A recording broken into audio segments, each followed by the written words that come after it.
जानवी है, मैं 16 साल की हूँ और मैं लैंगिक समानता और महिला सशक्तिकरण पे काम कर रही हूँ। फिलहाल अभी बिहार के मुजफ्फरपुर जिला में है, जहां मिस टीन इंडिया 2022 से सम्मानित सहित संयुक्त राष्ट्र अमेरिका से भी सम्मानित है फाउंडेशन से।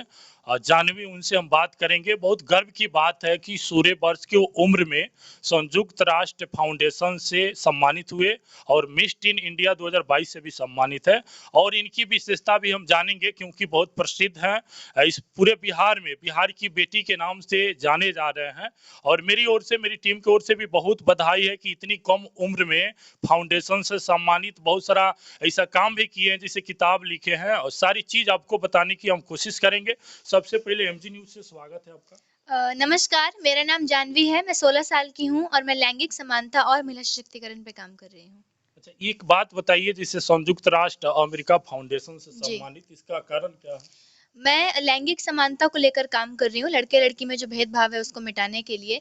इसीलिए मुझे संयुक्त राष्ट्र फाउंडेशन अमेरिका से लगातार 3 सालों से सम्मानित किया जा रहा है। मैंने वहाँ पे एक हैट्रिक लगाई है और विषय मेरा यही है कि हमारे समाज में आज भी लड़के-लड़कियों में जो भेदभाव है, जो अंतर है उसको मिटाने की किस आवश्यकता है। भेदभाव की बात कर रहे हैं? हमारे समाज में सबसे पहले तो भेदभाव एक क्या बोलते हैं, जहाँ पे एक लड़की का जन्म होता है जिस जगह पे, वहीं से भेदभाव शुरू हो जाता है उसको लेकर।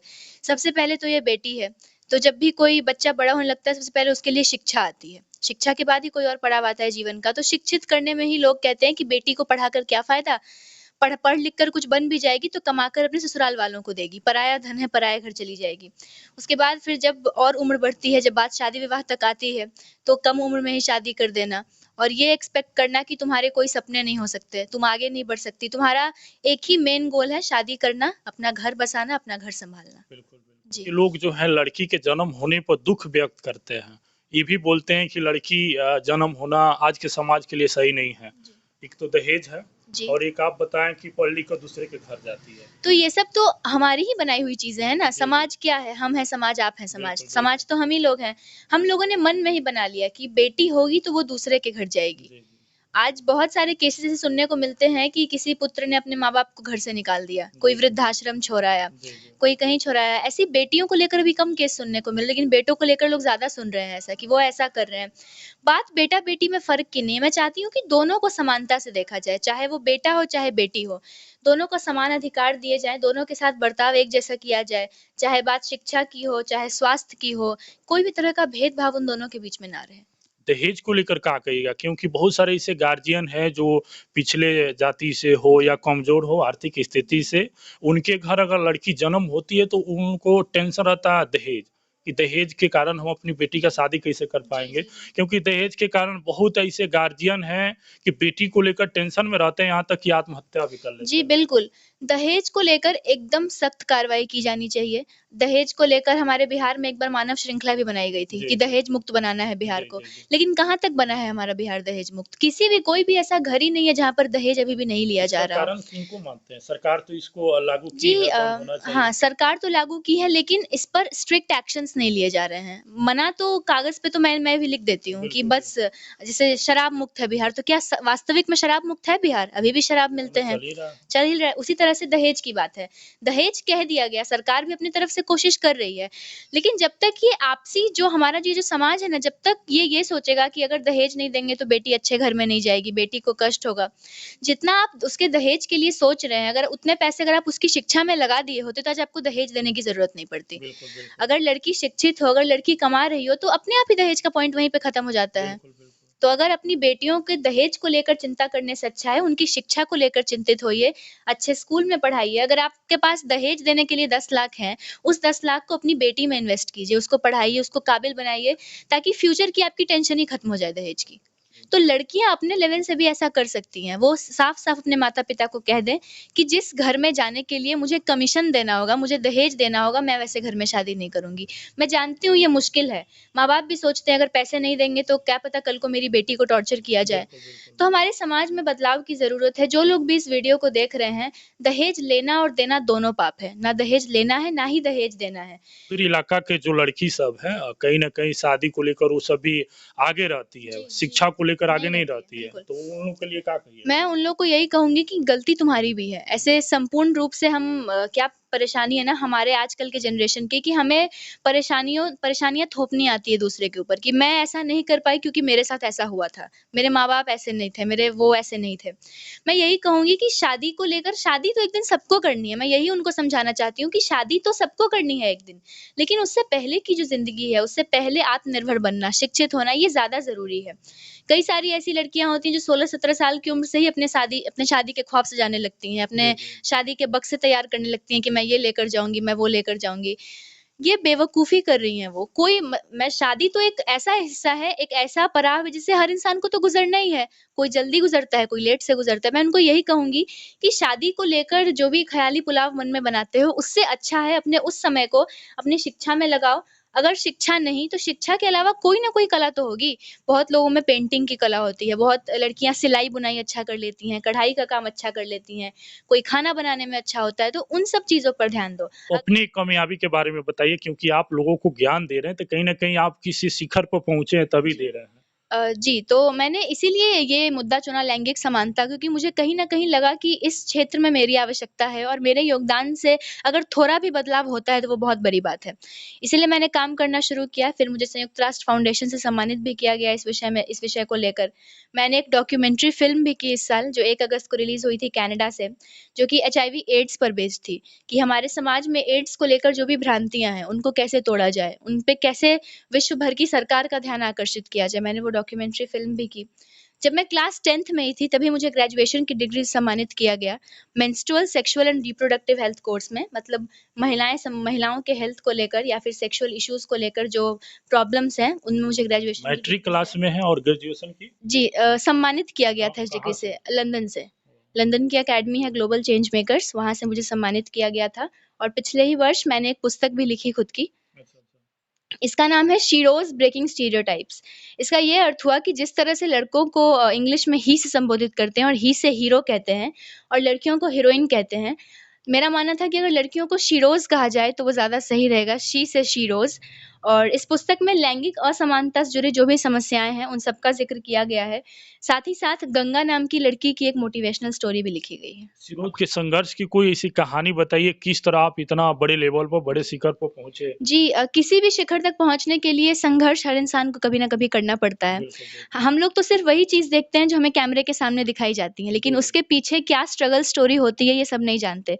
तो जब मैंने भी शुरू किया था लैंगिक समानता के लिए लड़ना, पीरियड्स के बारे में बात करना खुल के, तो क्योंकि मैं बिहार से आती हूँ और मैं भी इसी समाज में हूँ जहाँ पर हम लोग सब हैं। मुझे भी बहुत कुछ सुनने को मिला, मुझे भी सुनने को मिला कि क्या ज़रूरत है इन सब बारों में बात करने की। पिछले कई हज़ारों सालों से कई पीढ़ियाँ गुज़र गईं ऐसे ही जी-जी कर, तो जी, जी। ये पीढ़ी भी गुज़र जाएगी, अगली वाली भी गुज़र जाएगी। लेकिन दुनिया को ये जानने की ज़रूरत है कि बदलाव निश्चित है। बिल्कुल। बदलाव कभी न कभी किसी न किसी चीज़ को लेकर आता ही है। समाज में बहुत सारी गलत प्रथाएँ थी, जैसे कि सती प्रथा थी, कि जिस पति की मौत हुई और पति के ही उस पे जनाज़े पे पत्नी को भी जला दिया जाए। तो ये प्रथा बदली गई ना गलत थी तो। उसी तरह से ये जो भेदभाव है, ये जो पीरियड्स को लेकर शर्मनाक बातें हैं हमारे समाज में, इनको भी मिटने की ज़रूरत है। तो मैंने भी बहुत कुछ सुना और साथ ही साथ सपोर्ट भी मिला लोगों का, अगर बुराई हुई तो सपोर्ट भी मिला।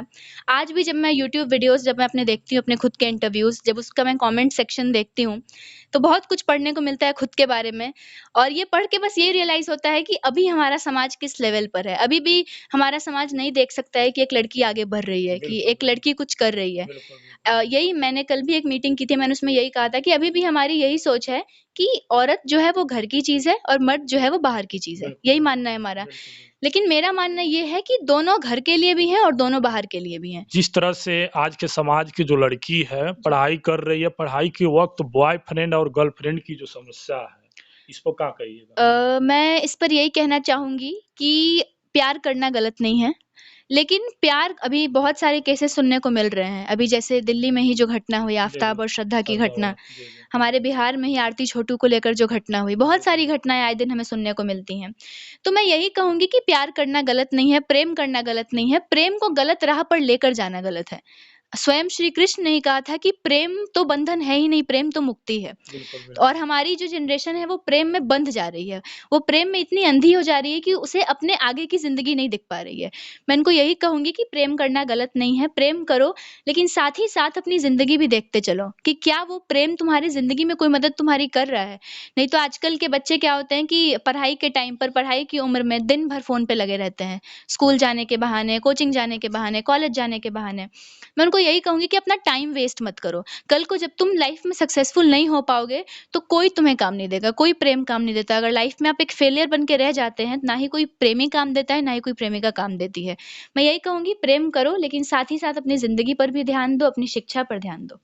फाउंडेशन को अगर अपनी भाषा में कहा जाए तो समाज सेवा होता है। जी। समाज सेवा करने के लिए आर्थिक से मजबूती होना चाहिए। जी। तो आप कैसे किस रूप से समाज सेवा करते हैं? जी, समाज सेवा करने के लिए आर्थिक मजबूती तो होनी ही चाहिए, लेकिन साथ ही साथ आर्थिक से बड़ी भी एक चीज़ होती है, समाज से जुड़ना। बिल्कुल। समाज सेवा करने के लिए ज़रूरी नहीं है कि आप लाखों करोड़ों का दान समाज में दे रहे हैं। बिल्कुल। अगर आपके शब्दों से अगर समाज में कोई बदलाव आ जा रहा है, तो आपका तो इन्वेस्टमेंट वही हुआ ना। जी। अगर मैं किसी के घर गई और मेरे समझाने से उस घर में बदलाव आ गए, अगर मैंने किसी माता-पिता को समझाया कि उनकी बेटी को स्कूल भेजना शुरू करें और वो लड़की स्कूल जाने लगी, तो मेरे लिए तो वही मेरा सहयोग हुआ, वही मेरी तरफ से कंट्रीब्यूशन हुआ।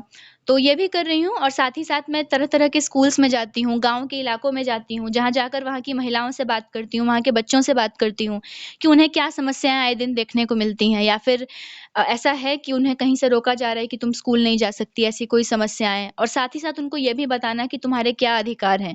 ये अधिकार तुम्हें मिले हुए हैं, अगर इसका उल्लंघन किया जा रहा है, अगर ये तुम्हें नहीं मिल रहा है, तो फिर तुम इसके लिए आवाज़ उठा सकते हो। उस पे आपका फ़िल्म बना है उसके जी। बारे में? जी, इसी वर्ष 1 अगस्त को विश्व एड्स सम्मेलन कनाडा में आयोजित किया गया था। जी, वहाँ जी। से मेरी डॉक्यूमेंट्री फ़िल्म रिलीज़ हुई और उसको बनाने का मुख्यतः यही मकसद था कि एड्स को लेकर जो भी गलत बातें हैं दुनिया में कि एड्स छुआ-छूत की बीमारी है या फिर एड्स एक लाइलाज बीमारी है, इन सब बातों को मिटाना और जो दुनिया भर की सरकार है, उनका ध्यान आकर्षित करना ताकि वो कुछ और पैसे, वो कुछ और फंड्स लगा सके एड्स मरीजों के कल्याण के लिए। सुदूर इलाका यानी कि आम गाँव कह लीजिए, जहाँ शहर से कई किलोमीटर दूर होता जी। है, वहाँ का लड़की जो सैनिटरी पैड होता है, जी। उसके बारे में जानबे नहीं करती है। जी। यहाँ तक कि समाज के लोग उसको शर्म नज़र से देखते हैं, जी। उस पर क्या कहिएगा? मैं उनको यही कहूँगी, जो लोग सबसे पहले जो लोग शर्म की नज़र से देखते हैं उनके लिए है कि जिस चीज़ को तुम गंदी नज़र से देख रहे हो, शर्म की नज़र से देख रहे हो, अगर वो नहीं होता तो तुम नहीं होते। बिल्कुल, बिल्कुल। अगर एक औरत को पीरियड्स ना हो तो ना तो वो माँ बन सकती है, और वैसी ही औरतों को हमारा समाज फिर बॉयकॉट भी करता है कि ये औरत माँ नहीं बन सकती। बिल्कुल, बिल्कुल। तो मैं उन लोगों को यही कहूँगी कि शर्म की नज़र से मत देखो, और लड़कियों को और महिलाओं को कहूँगी कि इसमें शर्माने की कोई बात नहीं है। अगर आपको कोई कहीं से भी कह रहा है कि इस टाइम पर तुम किचन में मत जाओ, तुम फूल-पौधों को मत छुओ, तुम अचार को मत छुओ, वो खराब हो जाएगा। उनको बिल्कुल कहिए कि ये बकवास बातें हैं, इनमें रत्ती भर भी सच्चाई नहीं है इन सारी बातों में। और लड़कियाँ और महिलाएँ बिल्कुल भी शर्माने की ज़रूरत नहीं है। ये एक नेचुरल प्रोसेस है, ये प्रकृति का दिया हुआ देन है, जिसके कारण आज हमारी दुनिया में बच्चे आ रहे हैं और आगे भी आते रहेंगे। तो बिल्कुल भी शर्माने की आवश्यकता नहीं है सैनिटरी पैड को लेकर। और जो लड़कियाँ नहीं जानती हैं उनके लिए, अगर उन तक सरकार की ऐसी कोई स्कीम आए कि हर गाँव-गाँव तक ये सबसे पहले सैनिटरी पैड अगर ना भी बाँटकर, अगर सबसे पहले उनको बताया जाए कि बिल्कुल, सैनिटरी पैड जागरूकता। नाम की चीज़ है इस दुनिया में। बिल्कुल, बिल्कुल। बहुत सारी लड़कियाँ हैं जो अभी भी कपड़े का इस्तेमाल करती हैं, राख का इस्तेमाल करती हैं, जिनके पास सुविधाएँ नहीं हैं। और कहीं न कहीं ये भी है कारण कि जो सैनिटरी पैड का जो दाम है, वो हर परिवार अफ़ोर्ड नहीं कर सकता है, अभी भी गरीब बिल्कुल, परिवार। बिल्कुल, बिल्कुल। तो मैं ये भी निवेदन करती हूँ सरकार से कि जो भी एडिशनल टैक्स लगे हुए हैं सैनिटरी पैड के प्रोडक्ट्स पर, दाम बन बस मैन्युफैक्चरिंग कॉस्ट लिया जाए हर इंसान से, और हर किसी से नहीं तो गाँव के उन लोगों से तो सिर्फ़ जितना बनाने का खर्चा है बस उतना लीजिए, ताकि उनके ऊपर भी एक्स्ट्रा प्रेशर ना पड़े। शिक्षा कहाँ तक है? अभी मैं क्लास 12th की स्टूडेंट हूँ। क्लास 12th में 12th में? जी, मैं वाह! क्लास इतना 12th में बड़ी हूँ। सोच कहाँ से आ गया? जी, इसका श्रेय किसको देते हैं? श्रेय माता-पिता को जाता है क्योंकि आखिर ये जैसे संयुक्त राष्ट्र अमेरिका से आप फाउंडेशन से सम्मानित जी। हुए, तो आखिर इसका कोई कहानी बताइए, कैसे वहाँ तक आपका जी, जी, नाम जी। पहुँचा, जी। काम पहुँचा? जी। तो मैंने जब काम करना शुरू किया था, तो मेरे मन में बिल्कुल भी उम्मीद नहीं थी कि मैं सक्सेसफुल हो भी पाऊँगी इस फ़ील्ड में कि नहीं। क्योंकि जब मैंने स्टार्ट किया था, तो मुझे पता था कि मैं बिहार में रहती हूँ और अच्छा, अच्छा। यहाँ पर इतना ज़्यादा एक्सप्लोर करना खुद को। उस टीम से जुड़े थे या अकेले काम कर रहे मैं थे? बता रही हूँ, तो फिर मैंने काम करना शुरू किया। जब 3 साल में थोड़ा बहुत एक्सपीरियंस मेरे अंदर गैदर हो गया कि मैं कुछ जानती हूँ इस बारे में, तो संयुक्त राष्ट्र फाउंडेशन की एक इकाई है गर्लअप। अच्छा। जो 2010 में जिसकी स्थापना की गई थी गर्लअप की, पूरी दुनिया भर की लड़की लीडर्स को सपोर्ट करने के लिए। उससे लड़के भी जुड़ सकते हैं, पर ज़्यादातर उसमें लड़कियाँ हैं। जी, जी। तो वहाँ उसके बारे में मैंने चर्चा सुनी थी मैंने इंटरनेट पे देखा था कि गर्लअप नाम की कोई चीज़ है। तो मैंने अपना एक गर्लअप क्लब बनाया, 5 लड़कियों का क्लब बनाया था मैंने, और वहाँ मैंने रजिस्ट्रेशन कराया अपने गर्लअप क्लब का। और क्योंकि मेरा काम इतना अच्छा था, मैं काम करते जा रही थी इस विषय पर, जेंडर इक्वलिटी को लेकर, तो उन्हें लगा कि मुझे अवार्ड देना चाहिए, मुझे सम्मानित करना चाहिए, ताकि मेरा मनोबल बढ़े और मैं और भी आगे काम कर सकूं। मुजफ्फरपुर के जो हमेशा फाउंडेशन की तरह से काम करते हैं, समाज में जागरूकता, नारी सशक्तिकरण हो या जो लड़का लड़की के बीच जो भेदभाव होता उन पर ये काम करती है। और इनकी उम्र अगर देखा जाए तो बहुत कम उम्र है, जो कि ये चीज़ अगर देखा जाए तो आज के समाज में 30-35 बरस के बाद वाला लड़की करती है, जी, जी। करती है कि नहीं? लेकिन जी। ये भी समाज की लड़कियां, और इतनी कम उम्र में समाज के लिए इतना सोचना, ये बहुत गर्व की बात है। जी, धन्यवाद। टीम की ओर से, मेरी ओर से धन्यवाद है।